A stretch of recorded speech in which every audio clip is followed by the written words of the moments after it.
Нельзя не обратить внимание, как на наших глазах оформляется новое общественное движение – движение жен мобилизованных. Их требование – вернуть домой людей, безвылазно сидящих на фронте уже больше года. Это очень интересный момент, потому что с самого начала войны многие задавались вопросом: а где солдатские матери? Где то, что мы видели в обеих чеченских войнах – антивоенное движение от лица семей военнослужащих? Не будем отвечать на этот вопрос банальностью. Не будем в очередной раз говорить о криминализации любых такого рода начинаний. Кроме очевидной, есть и другая причина. До начала мобилизации государство очень грамотно, если можно так сказать, с политтехнологической точки зрения, подбирало источники пополнения армии. Все знают про зэков, 80% из которых вовсе не имеют связи с волей и никаких контактов с семьей. Но ведь зэками все не ограничивалось. Были еще и те, кто поехал на войну заработать денег. Те самые добровольцы.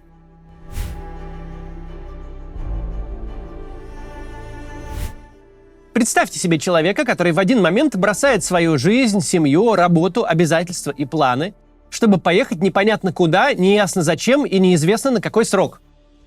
Вечером 23 февраля он еще был совершенно без понятия, что куда-то отправиться.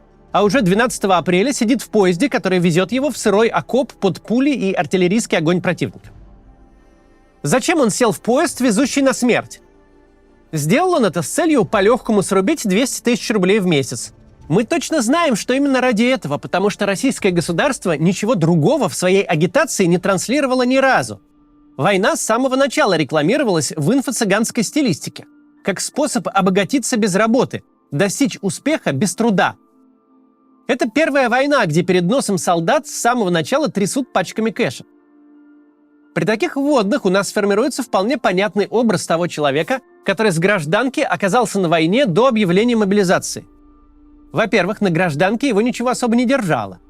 Такая у него была семья, такие отношения с женой, детьми и пожилыми родителями, что он их, без сожаления, бросил на неопределенный срок. Такая у него была работа, что он с нее ушел одним днем, и начальство его не пыталось удержать как ценного специалиста. Такая у него была жизнь, что он решил ее просто оставить по ту сторону окна армейского пазика. Во-вторых, у этого человека, судя по всему, в голове принципиально отсутствовала связь между поступками и их последствиями. Он не задумывался о том, что он, как правило, уже не юноша совсем, без боевого опыта, пребывающий в очень нехорошей физической форме. У него не возникал вопрос: что я буду делать в настоящем бою, как буду переносить нагрузки. Не задавался он вопросом, как он со своим простатитом и больной спиной будет спать на холодной земле. На первом этапе войны мы читали массу историй про людей, которые в слезах и соплях звонили домой, когда обнаруживали, что война – это война, что на ней убивают, что жизнь солдат дешевле грязи, в которую их закатывают. И это были не подростки, у которых такое поведение можно объяснить незрелостью, не вчерашние школьники. Доброволец этой войны – это мужик далеко за 30, а скорее и за 40. И за все эти годы в его голове не возникла связь между словами «война» и «смерть». Он просто решил в легкую бабла срубить, а приехал в один конец. Таких людей можно назвать маргиналами. В Америке их называют white trash. А в русском языке есть куда менее грубый, но более исчерпывающий термин – непутевые. Так вот, сейчас мы пытаемся определить примерный портрет того, кто ушел на фронт ради 200 тысяч рублей. Эти люди крепко выпивают, заняты неквалифицированной работой и часто ее меняют. Если такой человек живет с семьей, то жена и дети не видят ничего, кроме скандалов и попоек. Если из семьи ушел, никто не увидит ни копейки алиментов. В его жизни не за что держаться. И за него тоже никто не держится. Это не какие-то фантазии. Вспомните подробный репортаж из поселка Мулино, рядом с которым расположен полигон, где тренировался 3-й армейский корпус. В его составе были как раз те самые добровольцы. Тогда российское руководство еще рассчитывало с помощью бабла избежать мобилизации. Так вот, в Мулино словно все рюмочные страны свезли. Армейское пополнение бухало до беспамятства и кошмарило местных жителей. Если вы читали когда-нибудь местную и региональную прессу, то наверняка встречали заметки в том духе, что какие-то мужики пошли воровать цветмет, а цветмет оказался кабелем под напряжением в 17 киловольт и дал сдачи. В мирное время это типичное поведение таких вот людей. Моя цель не в том, чтобы поупиваться какой-то особенной русской хтонью. Тем более, что никакая она не русская. Таких людей и такой хтони везде хватает. Мысль в другом совершенно. Смерть таких людей огорчает, но не удивляет. А когда вместо непутевого мужа или отца присылают перевод на 7 миллионов, медаль в коробочке, льготы и официальное признание, тут вообще не остается места возмущению, что государство убило близкого человека. Звучит ужасно. Но вполне возможно, на воинские похороны, организованные на бюджетные деньги, придет местное начальство, соберется весь поселок. Этот момент будет первым за долгие и долгие годы, когда жена не будет презирать, дети не будут стесняться, а родители будут гордиться. И дело не только в деньгах, ведь уезжал на фронт непутевый, а вернули тело героя. Это звучит очень мрачно, но похоже, что все это было именно так.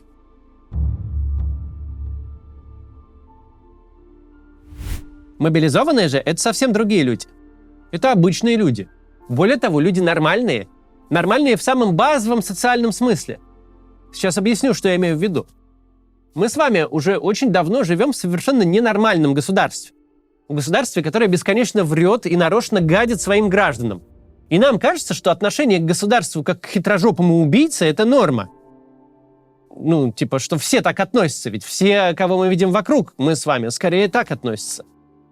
Но на самом деле это совсем не норма. Это адаптация активной части общества к ненормальной ситуации. Но для всех остальных подчиняться официальной бумажке с требованием явиться в государственное учреждение, например, в военкомат, это норма. Выполнить распоряжение человека в форме и поехать с ним для сверки данных – это норма. Базово доверять государственным обещаниям, что объявлена лишь частичная мобилизация и лишь для людей с боевым опытом – это тоже норма. Добровольное соблюдение правил и выполнение инструкций – это та норма, которая делает общество обществом, которая позволяет существовать любой системе власти. Представим обратную ситуацию, когда норма не подчиняться правилам. Тогда под каждой табличкой «не мусорить» нужно поставить мента с дубинкой. Под каждым дорожным знаком должен сидеть гаишник. Для получения паспорта нужно людей привозить в автозаках. Такое государство просто не будет работать. Не может общество управляться чистым насилием. Общество стоит на том, что люди склонны подчиняться правилам. Но в нашей стране в ответ на массовую рассылку повесток сотни тысяч людей немедленно свалили из страны, а большая часть оставшихся попряталась, прикинувшись ветошью, и перестала открывать двери незнакомцам. Вышло так, что абсолютное большинство безотносительно своих взглядов на войну не поверило ни единому слову президента. И это не норма. Так, по идее, быть не должно. Он же на то и президент, на то и вещает в специальных декорациях, с большим гербом над головой и флагом за спиной, чтобы его слова имели вес и смысл. Представьте себе древнее племя, где на призыв вождя идти на охоту люди не шли на охоту, а размышляли, в чем и зачем он им сейчас врет, и что он на самом деле имел в виду. Такое племя долго не протянуло бы, и цивилизация на таких общественных отношениях уж точно не выросла бы.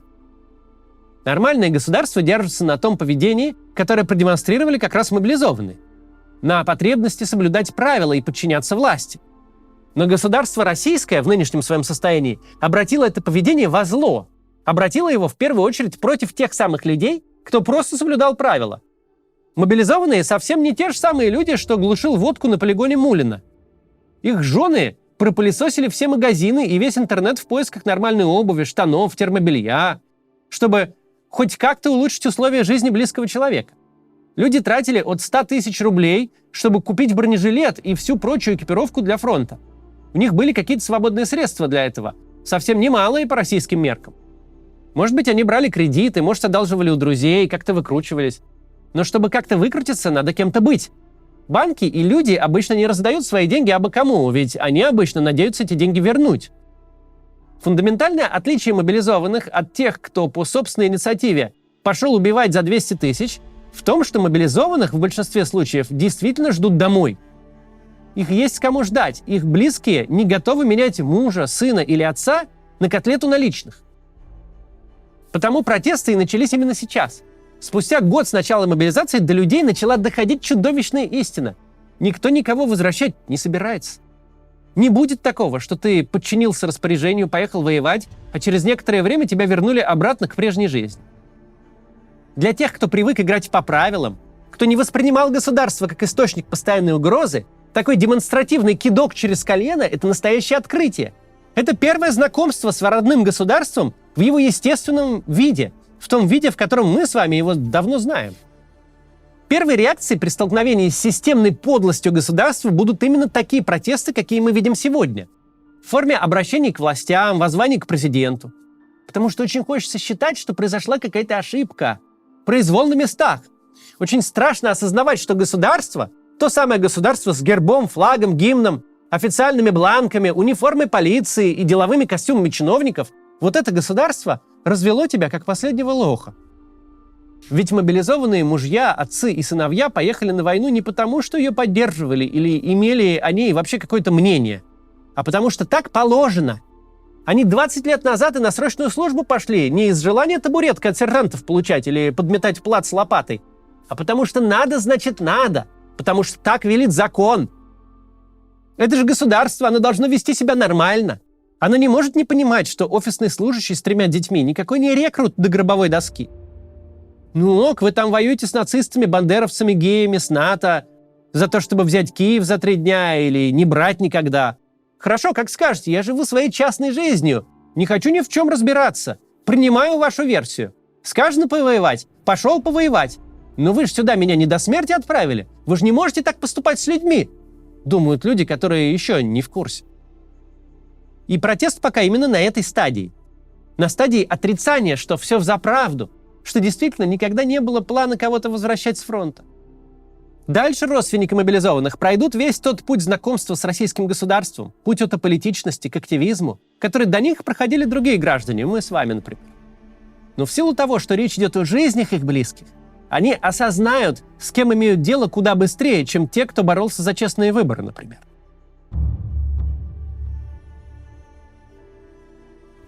Существует точка зрения, что людей антивоенных взглядов такого рода протесты не должны интересовать в принципе. Что родственники мобилизованных не могут быть нашими союзниками, потому что допустили отправку своих близких на захватническую неправедную войну. Это очень вредная точка зрения по 2 причинам. Во-первых, люди действительно имеют право не интересоваться политикой, вести частную жизнь, замкнутую на свой ближний круг и свои интересы. В любых самых развитых демократиях абсолютное большинство не имеет вообще никаких политических взглядов. Граждане просто принимают точку зрения того, что кажется им большинством, признают власть государства и выполняют его распоряжения. Не вина мобилизованных, не вина родственников мобилизованных, что в России эта жизненная стратегия самоубийственна. Не все выработали навык даже во сне в полглаза последовать за государством, угадывая, как оно попытается тебя обмануть, обобрать, посадить и грохнуть. В принципе, нормальные люди не обязаны уметь так жить. То, что мы с вами умеем, это не значит, что все должны. Во-вторых, трудно сейчас определить общественное настроение. В одном из предыдущих видео мы об этом говорили. В стране, где любая независимая публичная активность – это преступление, очень сложно понять, какие темы людей реально волнуют. С какими проблемами Путин столкнется накануне марта. Если люди в России в 2023 году готовы выходить на несанкционированные акции, пусть пока совсем не массовые, но настойчивые и регулярные, значит, тема их до глубины души волнует. Значит, они хотят далеко зайти и привлечь на свою сторону столько людей, сколько понадобится для возвращения домой своих мужчин.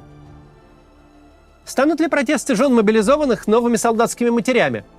Мы не знаем пока.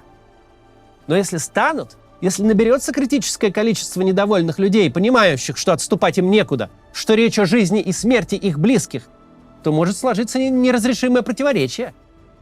С одной стороны, будет активное и организованное меньшинство, которое требует немедленно вернуть людей домой, а это значит не обойтись без новой и столь же масштабной мобилизации. И меньшинство это представляет интересы вооруженной армии. На них так просто дубинками не помашешь. С другой стороны, есть большинство, которое явно демонстрирует нулевую терпимость не то что к новой волне мобилизации, но даже к разговорам о ней. Жены мобилизованных в некоторых своих требованиях постепенно переходят от темы ротации к требованиям о мире. И это новый политический феномен, у которого обязательно будут последствия, и за которым нужно внимательно следить. Без высокомерия и скепсиса. Любой новый политический феномен на старте своем выглядит наивно, на то он и новый. Но в нынешних условиях он может очень быстро вырасти. Будем за этим дальше наблюдать и помогать, и участвовать, если придется. До завтра. Приглашаем вас на живые выступления Максима Каца. Вы сможете увидеть закулисную жизнь канала и запись ежедневного ролика, а во время общения с залом сможете задать свой вопрос Максиму. Лимассол, Амстердам, Вена, Тель-Авив, Цюрих, Париж, Рига и Милан. Билеты на сайте maximkatz.com.